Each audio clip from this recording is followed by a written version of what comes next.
Hey, this is Commander Bacon and Shelly with His Way Homestead, and we got a lot to do today. Stay tuned.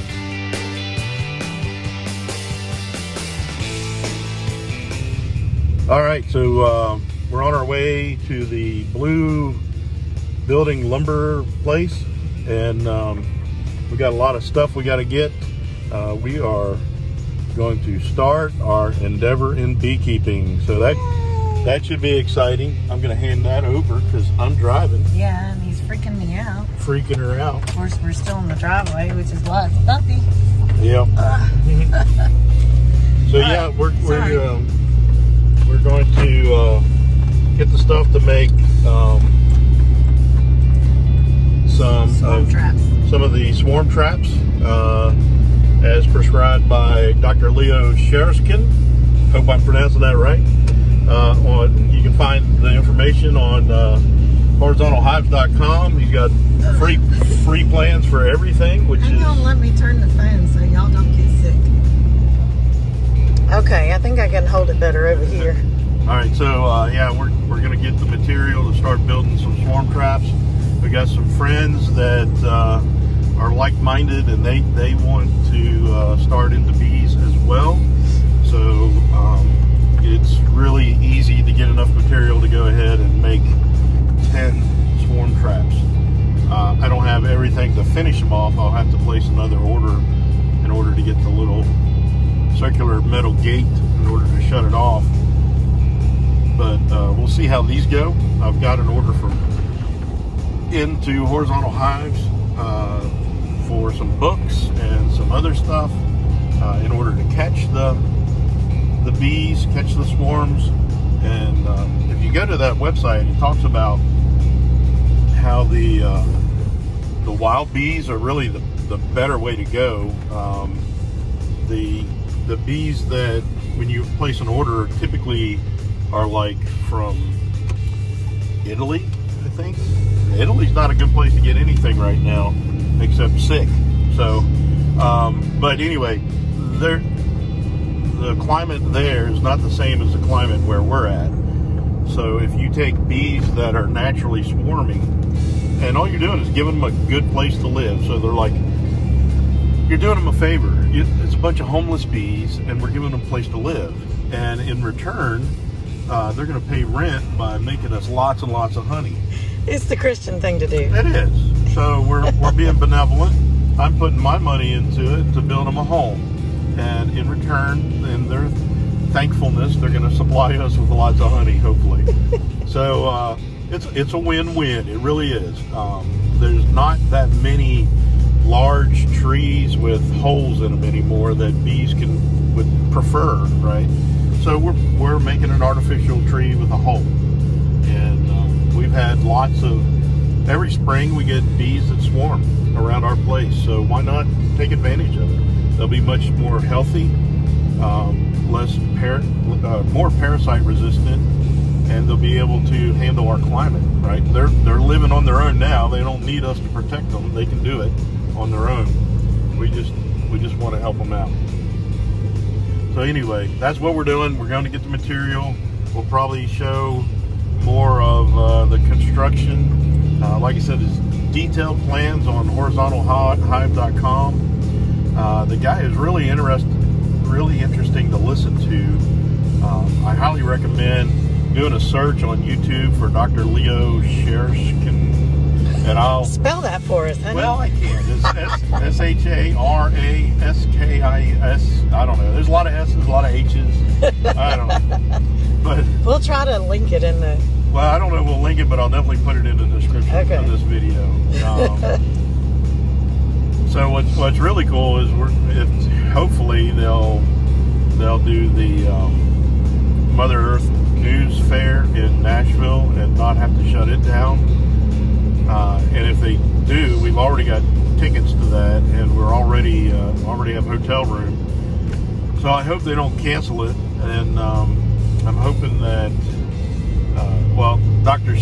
Leo is one of the guest speakers there. So that'll be really cool to be able to listen to him firsthand and be able to glean information from him, and maybe maybe even get him to sign his book. It's not really his book. He's the editor of the English version of a Russian book. So it's been around for a while. So what we're doing with the horizontal hives, that's a European style. And in North America, the hives that they use is the Langstrom hive. And it's the boxes that you see where they stack up boxes and everything.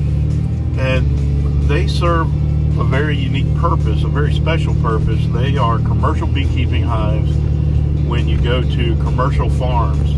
And they will take boxes and boxes and boxes of hives and go out and put them onto farms to help pollinate. You got to have bees to pollinate. You got to have pollination in order to grow stuff. So bees are a critical part of our food system. And if you don't have bees, you won't have things grow. So it's really important to our agricultural system to have bees. We're fortunate we have a neighbor up the street he's really into peaches.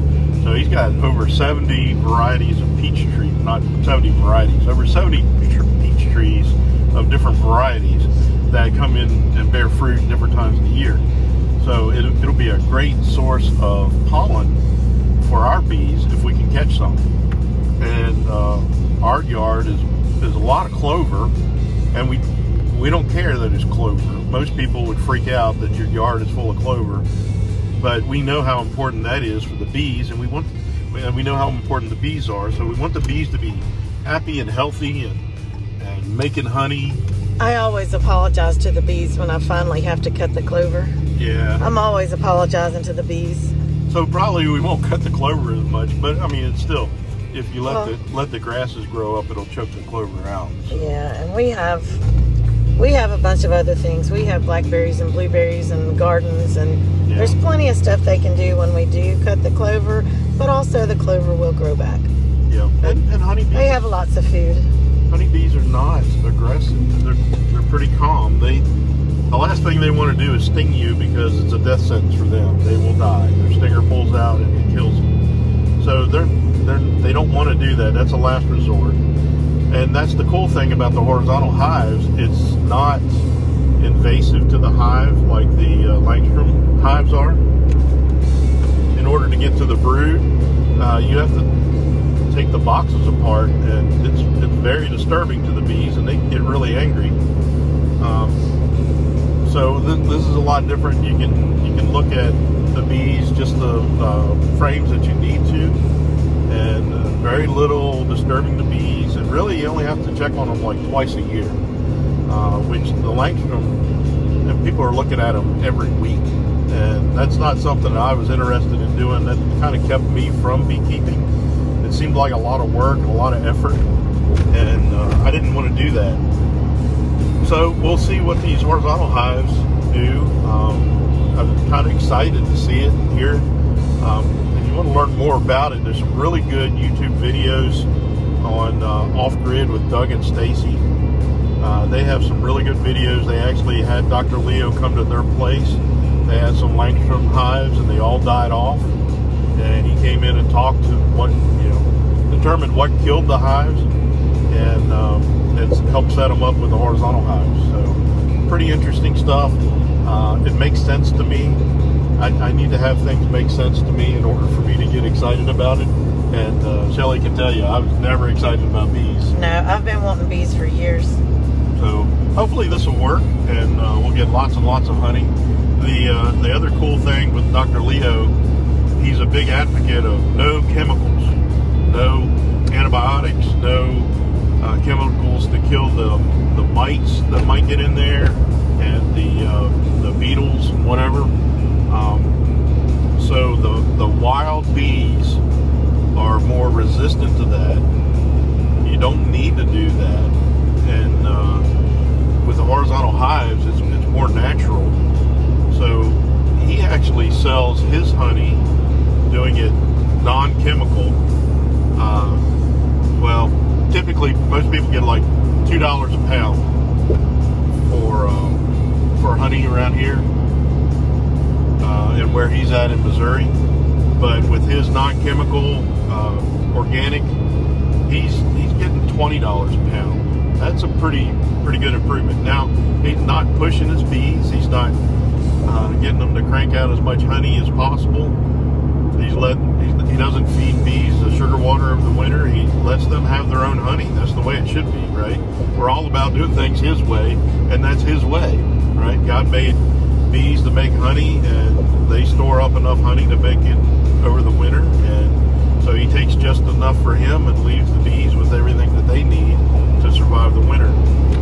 So like I said, everything makes sense. I'm sure I'm doing a horrible job explaining it because I'm still new to it, but I'm excited about it. So we'll see what happens. So I don't know if we'll add any to this video or not. Maybe the construction of the swarm trap will be a different video. So in case that's the case, don't forget, his way is the best way. We'll see you.